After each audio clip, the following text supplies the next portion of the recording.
Does the latest Pixar film have what it takes to bring out the emotions in all of us, or does it leave us with disappointment to tread on?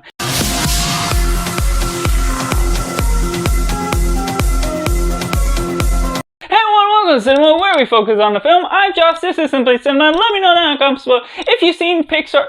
Inside Out 2. Is it good, bad, or somewhere right in the middle? Or if you're checking out this review to decide if you're going to see it or not. Make sure to like this video if you enjoy it, subscribe if you're not already, join in Film Closer community where we talk about the love of cinema as a whole. But going right into the synopsis. As Riley progresses into her teenage years, a new cast of emotions are introduced into her brain, which brings some complications with having the emotions trying to work together, as Riley is also trying to fit in with the new places she is going on to. Which takes me right into the positives, where I have to say that I was genuinely surprised with what this film had to offer. We got a new director, Kelsey Mann, with his directorial debut for this. The only film he's done in the past was this short film for Party Central, but overall the film is vibrant with the colors and is very colorful with its craft, how it utilizes its animation that flows quite well. Its editing has not really too many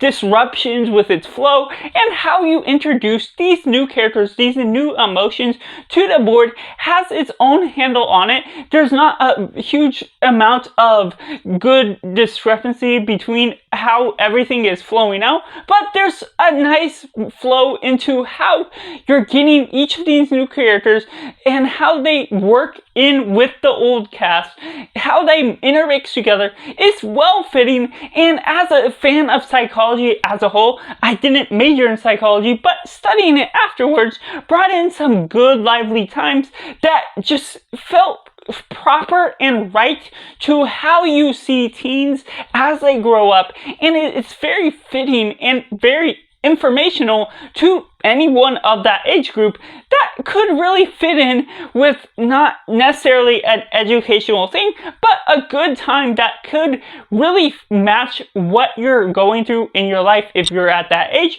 or just in general learning through some of your mistakes, all of your past trials that you had to go through as you're growing and aging through this time. That it's good to look back on, and I love that we get a film like this to represent what that trial sort of looks like, just with anxiety especially, but with embarrassment, with envy, and how that intermixes with joy and all of the disgust, fear, and your more basic emotions. And what this film had to offer was a bit more than what we had in Inside Out, because we get this new emotions, and that's what felt a little missing from the past movie. It felt like the room was a little bit empty within the brain, that even within the preteen years where Riley was in the first movie, there is a little bit more discrepancy between each individual emotion, and it felt a little dumbed down to some extent for what they were doing with that. And while there is some of that within this movie, the crowded brain really amplified what the story had to bring for the emotions and how that builds upon each other, bringing in more puns that actually work in with the humor. And this film really built upon what they're doing with the plot and having more of a part for Riley as a character in the outside world, the back and forth between the emotions and what she is doing on the outside world, and how she is responding, and how that intermixes with her friendships and her relatability to people she's associating with, and as she's going into this hockey camp, and everything that flows in throughout. It makes sense for how realistic this approach to the story goes about doing, and that's what built up to be somewhat more surprising. And while some of the past Pixar films of recent years haven't been as grand, this feels like a classic Pixar film that really balances out on all of the proper emotions, not only for the characters involved, but what it brings out of me, the happiness, not necessarily fear, but the sense of being able to connect with all the characters, and even with anxiety where it could bring too much awkwardness out of that. I feel like there was a good balance of how it brought out the humor, and it could play off everything to where if you're just going in to enjoy it for the things that it's going about, trying to bring out a simple story of a teenage angst type of period, it does its job properly and does it well for how it introduces all the characters, flows throughout all the story, brings us into this hockey camp sort of scenario, trying to fit in with new group of friends, while also these other friends that she is relating to is moving on. And so how that dissects each and every character that is going through,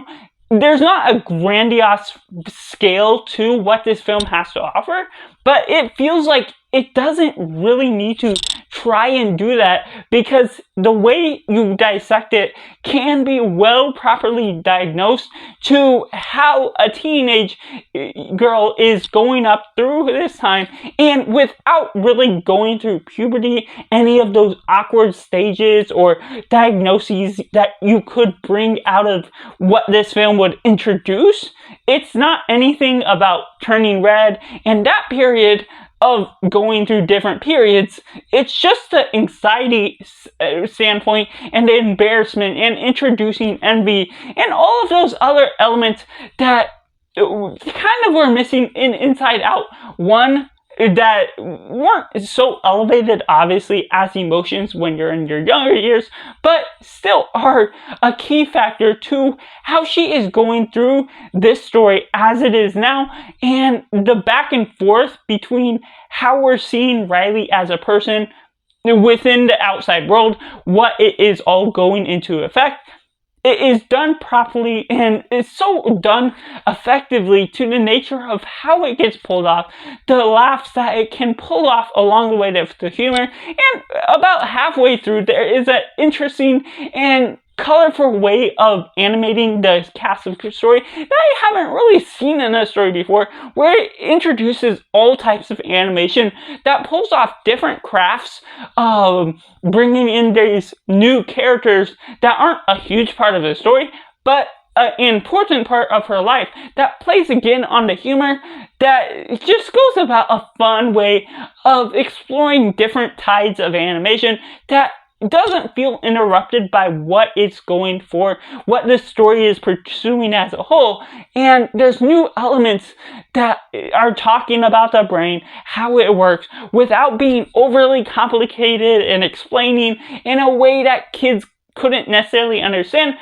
outside of being way too young for watching this as a really young kid. You still get a good amount of laugh that brings out the liveliness of this story, while also bringing out the proper emotions that you should be feeling while relating to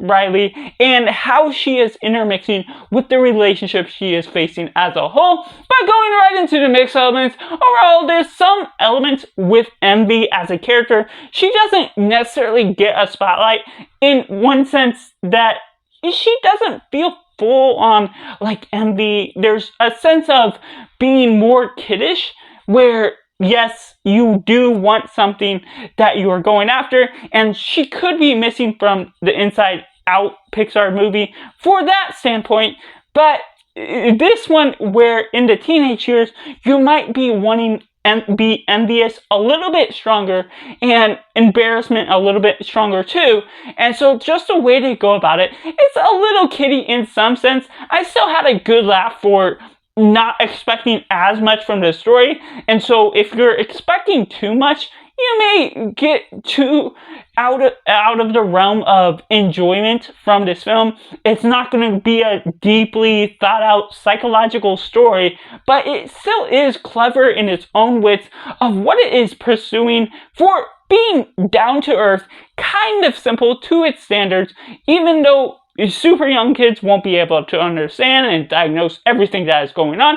Those that are going through those years and afterwards will be able to properly comprehend and get the general gist of how well and effective this film could be being pulled off, especially if you're into psychology and all that. And there's some bits here and there where the B plot, where Riley is going into hockey camp, it's not super extravagant with its setting, going into this hockey camp, just being a sports drama in some sense. It's not going into the deep psyche of everything Riley is facing within her teenage angst years, within and throughout a complete middle school period, or going into high school, but it still pulls off everything that it really properly should be going as a whole. And I really got no negatives for this film that I personally felt. If anything that stuck out to you, maybe you should avoid it. But overall, I have to rate Inside Out 2 a simply 9 out of 10, where I absolutely was blown away and overly impressed by what this film had to offer as a whole. Make sure to like this video if you enjoy it, subscribe if you're not already, to join in the film culture community where we talk about the love of cinema as a whole. Make sure to comment down below if any of my suggestions or recommendations led you to believe if you should see this or not. And if you have seen it, let me know down below what you thought of it as a whole. And so that's just all, and make sure to do yourself a favor and go watch a movie.